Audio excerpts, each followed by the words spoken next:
Are there any bigger reforms that you would like to see about what explains some of the challenges LA has, whether it's the relationship between the city and the county, the public ballot initiatives at the local and state level? How long are you going to have me on? I have a crazy pitch at the end of this. Love it or leave it. Please welcome to the stage. She's the mayor of Los Angeles. It's Mayor Karen Bass.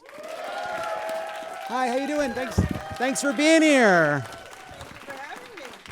Watch out for the glass when you did a bit. I can't believe you did that. Mayor Bass, thank you for being here. Thank you for having me on.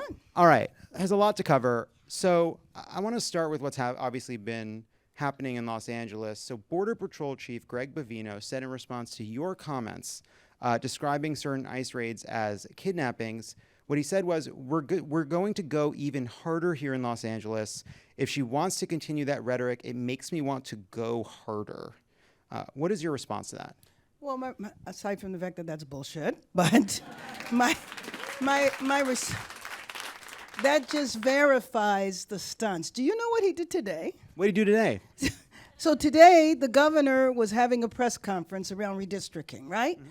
Because we want to make sure that we can stop the administration in the midterms. And so we have to win the House. So while he's having a press conference at the Japanese American Museum, where the main exhibit in there is about the internment of the Japanese, Greg Bovino and a ton of agents from the Border Patrol surround the Japanese American Museum. Talk about a stunt. So they essentially do an ICE raid in front of the governor's press conference at the Japanese American Museum. So that's obviously to get headlines and to stoke some controversy and to get responses, right? How could you do that? How could you do that? But their point, right, is to exert control and to say they can go anywhere, do anything. To that point, so the city won a restraining order against the Trump administration's raids that were kind of targeting people based on where they were working, based on the fact that they were Hispanic. And the restraining order seems to have had an impact. The number of arrests went down. The restraining order was upheld about 2 weeks ago by an appeals court. And then a few days after that, a Penske truck rolls up to the Home Depot in Westlake. Exactly. The driver apparently, according to reports, said, I'm here to see if does anybody here need work. A bunch of people gather around the truck. The back rolls open. ICE agents in masks come bundling out of the thing, chasing people around the parking lot. That seems to be a violation of the order. You agree it's a violation of that order? Exactly, and they even filmed themselves jumping out of the truck. So, to your mind, was it in response to the fact that the order was upheld? Was the order holding till then? Was this only the most brazen violation? Like, what was the status of the order until that raid, and what did you take that raid to signify? Well, first of all, it was an open violation of the order. As you said, it was upheld twice in two different courts, but it was basically to give a big FU to Los Angeles, to say that we don't care what the courts say. And if you think about it, just right by here in MacArthur Park, remember, Bovino also rolled out the troops. We had Marines there, we had National Guard, and they marched through the park, and they marched through the side of the park where the summer camp was. So the children had to be taken away so they didn't see that. So it's about exerting power and saying it doesn't matter what the law says and the court says.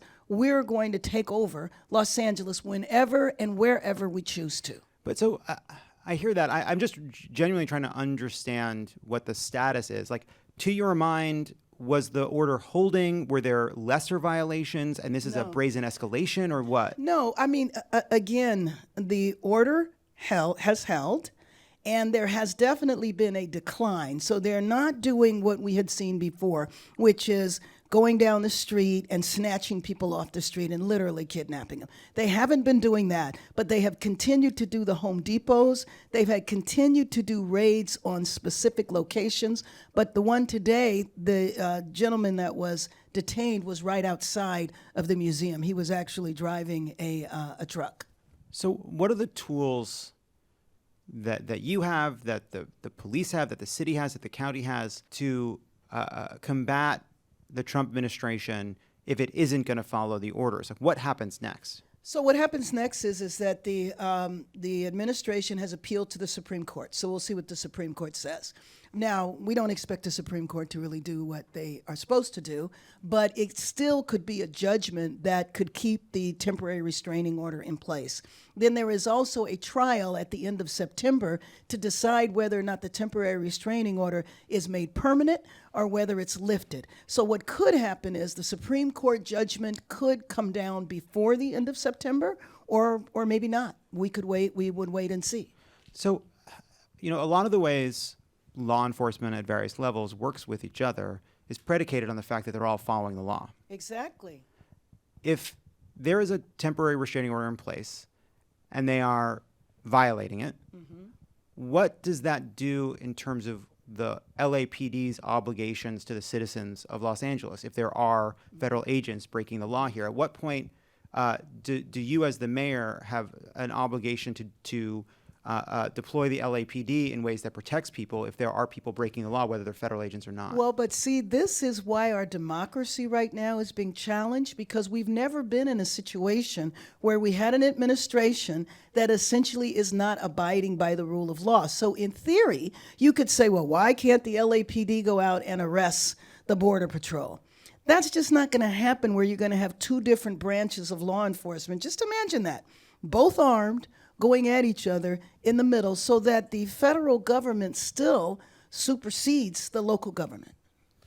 And if the Border Patrol continues to break these restraining orders, what do you hope to do? Obviously, you don't want, I'm not talking about an OK Corral style shootout between agents on the streets of Los Angeles, but you have the school police that have obligations to protect the school once people are on the grounds. You have the federal government has the ability to protect its buildings and around those buildings, which they'll be able to do. Like, what are the steps to kind of try to block them or stop them short of that? So, for example, if they wanted to come into a city building, we can prevent that. Unless they come into, and by the way, this is the same thing with the school district as well. If they come in with a bona fide warrant, then that just is above any level of law enforcement that would be on a local level. But they can't randomly come into city buildings. Where we get into trouble in Los Angeles is, for example, our parks that are not gated. They're open. And so you can't really stop them. There's nothing there to stop them. There's no physical barrier. So now Trump, as part of this, you have Trump and his allies and people in the administration describing Los Angeles as basically a war zone, that crime statistics are fake. Trump today had this to say in the Oval about why he had sent the Guard. If we didn't go to Los Angeles to help this incompetent governor and a mayor that doesn't know what the hell she's doing, if we didn't go to Los Angeles, you wouldn't have a big part of it burned down. The other part of it would have burned down too. You would have not had, I don't think you would have been able to have the Olympics. We have the Olympics. I have a lot at stake with that. He free associates. Right. So it's very strange being in Los Angeles and having it described in a way that isn't true. There were pockets of violence, property damage, unrest that the LAPD could contain. Later in this press conference, Trump says that at first that the sheriff or police commissioner welcomed the federal support, and then later, after it was resolved, said he didn't need it because somebody got to him. Do you put the screws on the LAPD? Well, that just never happened. Just like nothing else that he said actually happened. If you remember, he deployed the National Guard on a Saturday night after the first raid. Okay, they didn't actually arrive here until Sunday. So what he was saying, the Guard hadn't even arrived. He was taking credit for essentially dealing with the vandalism that happened. And by the way, we all know that Los Angeles is 500 square miles, and the protest took place in about 2 square miles of our city. So, as I said, Stephen Miller says the crime stats in big blue cities are fake. We have reports now that the homicide rate in Los Angeles has hit a 60-year low. That's not to say there aren't problems, there aren't issues, but it's a 60-year low. Where are you hiding the bodies? If you find them, let me know. I mean, you're absolutely right. Crime is down. Violence is down. Our city was not having any problems at all on June 5th. Everything started on June 6th. at the first raid, and they have continued. They have created a sense of terror and fear around our city. You know, I started off my morning this morning on the west side. We had a press conference, predominantly Jewish men and women in solidarity. The one thing that has happened is that our city has stood together. There have been no division here. Every community has stood in solidarity because we understand how egregious this is. Love It or Leave It is brought to you by Haya. Typical children's vitamins are basically candy in disguise, filled with 2 teaspoons of sugar, unhealthy chemicals, and other gummy additives growing kids should never eat. That's why Haya created a super-powered chewable vitamin. Haya is made with 0 sugar and 0 gummy additives, yet it tastes great and is perfect for picky eaters. Haya fills the most common gaps in modern children's diets to provide the full-body nourishment our kids need with a yummy taste they love. It's formulated with the help of pediatricians and nutrition experts. Haya is pressed with a blend of 12 organic fruits and veggies and supercharged with 15 essential vitamins and minerals. It's non-GMO, vegan, dairy-free, allergy-free, gelatin-free, and nut-free. Haya is designed for kids 2 and up and sent straight to your door, so parents have one less thing to worry about. John, you've given Charlie Haya, and now look at him. Dunking. He's superhuman. Mm-hmm. Yeah. He likes them because they taste good, but I like them because they don't have a lot of sugar in them. And I like them because it's giving him all the nutrients and vitamins he needs that he's not getting from junk food. Are you tired of battling with your kids to eat their greens? Haya now has Kids Daily Greens and Superfood plus chocolate-flavored greens powder designed specifically for kids, packed with 55-plus whole food ingredients to support brain power development and digestion. Just a scoop, shake, and sip with milk or any non-dairy beverage for a delicious nutritional boost your kids will actually enjoy. We've worked out a special deal with Haya for their best-selling children's vitamins. Receive 50% off your first order. To claim this deal, you must go to hayahealth.com/loveit. This deal is not available on their regular website. Go to HIYAHEALTH.com/LOVETT and get your kids the full-body nourishment they need to grow into healthy adults. We ran on addressing homelessness, and for the first time in decades, street homelessness is down for 2 years. That's an achievement. At the same time, it's still a big problem in Los Angeles. Absolutely. What are the obstacles right now, like specific obstacles right now, to achieving what you had pledged, which is to end street homelessness in the city? Like, what are the things that are standing in the way of getting that done more quickly? Sure. Well, first of all, I think one of the most important things we did accomplish was dispelling the myth that people who are living on the street don't want to leave. They absolutely do. And if you offer people housing, they will leave. So as far as I'm concerned, there's only 2 things that stand in our way. One, of course, is money, paying for the rooms for people, where for people to go. What we're doing, our current strategy is to place people in motel rooms. We don't have enough of them. We don't have enough housing where people could stay in while they're waiting for permanent housing. So interim housing where someone could stay and receive services for about a year, because it takes a while to build in the city. And then now one other issue here is just building more housing, as you said, affordable and just market rate housing. All kinds. All kinds of housing. More than 70% roughly of the city is still zoned for single family. Do you see that as being a big part of the problem? Well, I think it can be, but even in the areas where people don't want to have their single-family home blocks disturbed, in a lot of those neighborhoods, people are willing and supportive of housing that are built on the commercial corridors. So to me, the best way to get it done is to have it done in collaboration with the neighborhoods. So one thing that LA did to try to address homelessness and to build more housing was this mansion tax, which I thought was a great idea. I have a problem with it as a math person.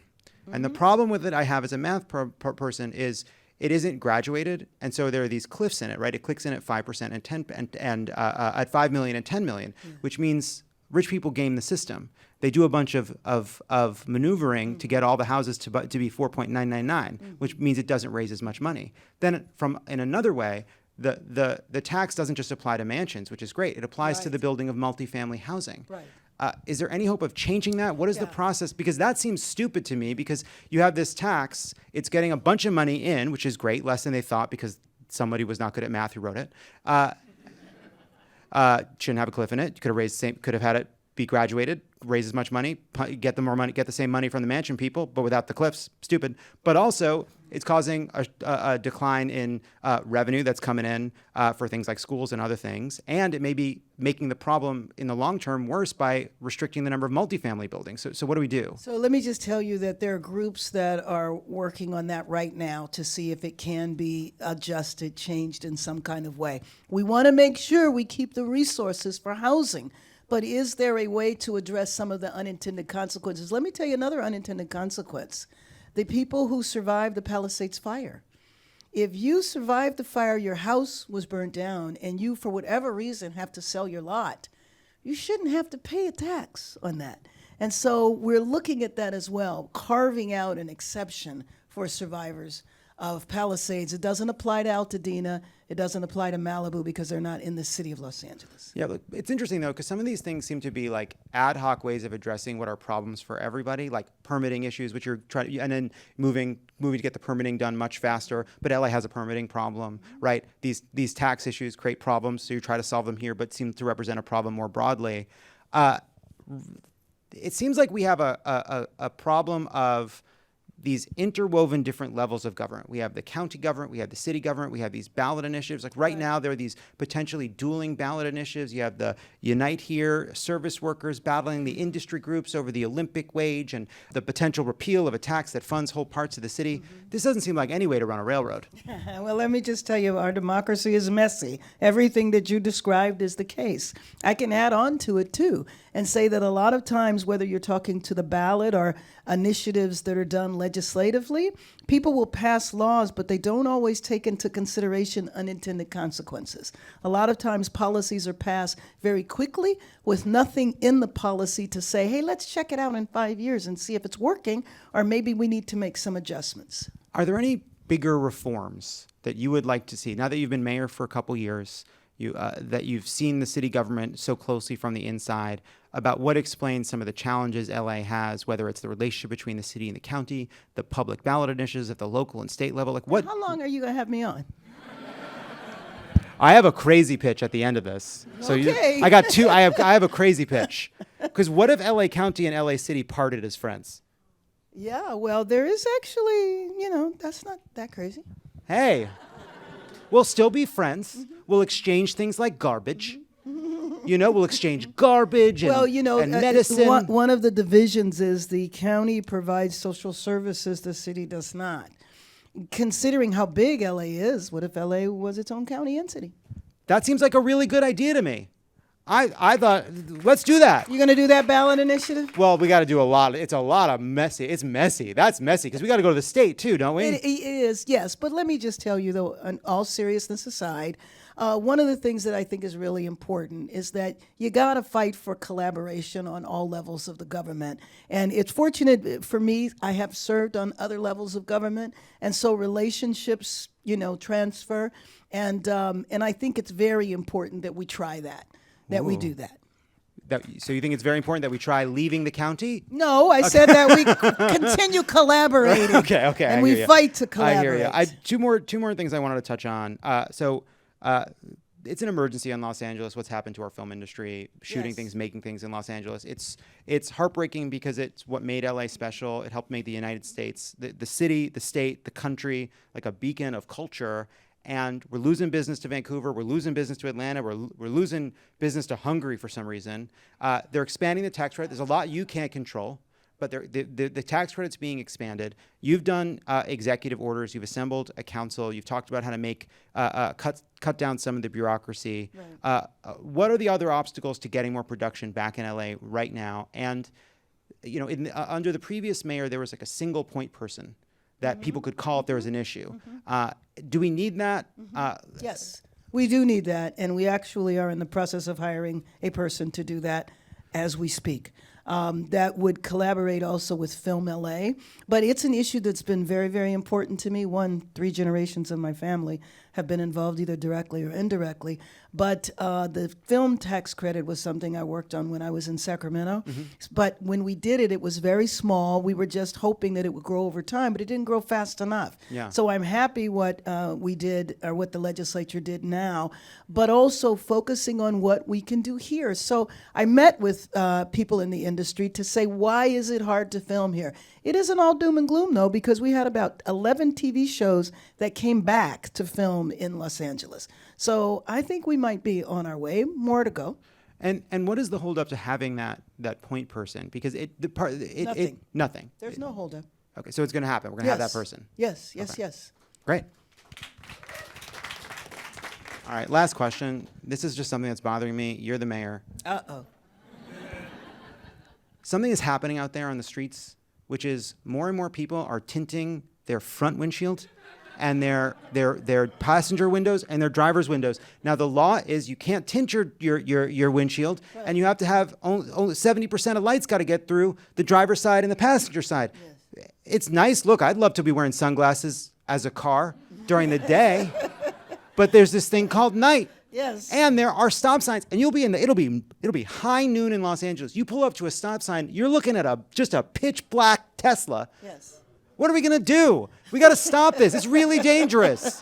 I really think this is crazy what's happening. Yes, I do too. I think it's an unaddressed issue. You know, and it would be interesting to look at the data in terms of car crashes and how many of them get in crashes. But what would you like to do? Because we don't also want to put that on the police department. Now they have to go around and stop everybody in a car with tinted windows, right? We don't. I'm wanna like an see ideas that. person, but I'm not going to. As opposed to solutions. Yeah, I am a problem guy. You're supposed to be the solutions person. I'm coming to you with a problem. Yes. What are we going to do? Yes, I don't know what you do. I don't know what you do about all these tinted windows. I think you gotta send a message. You got to go after the most tinted ones. It would be those Teslas. What are those weird cars? What are they? Oh my God, aren't they awful? They're god awful. Hey, should it be illegal? Should it be legal to just cut off Waymos whenever you want? They're not people in there. I don't know.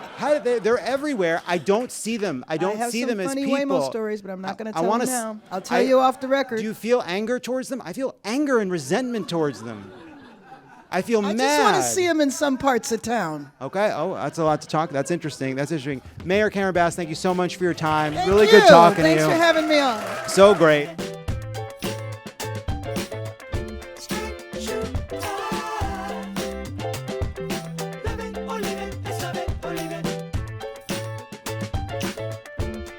Spend it all.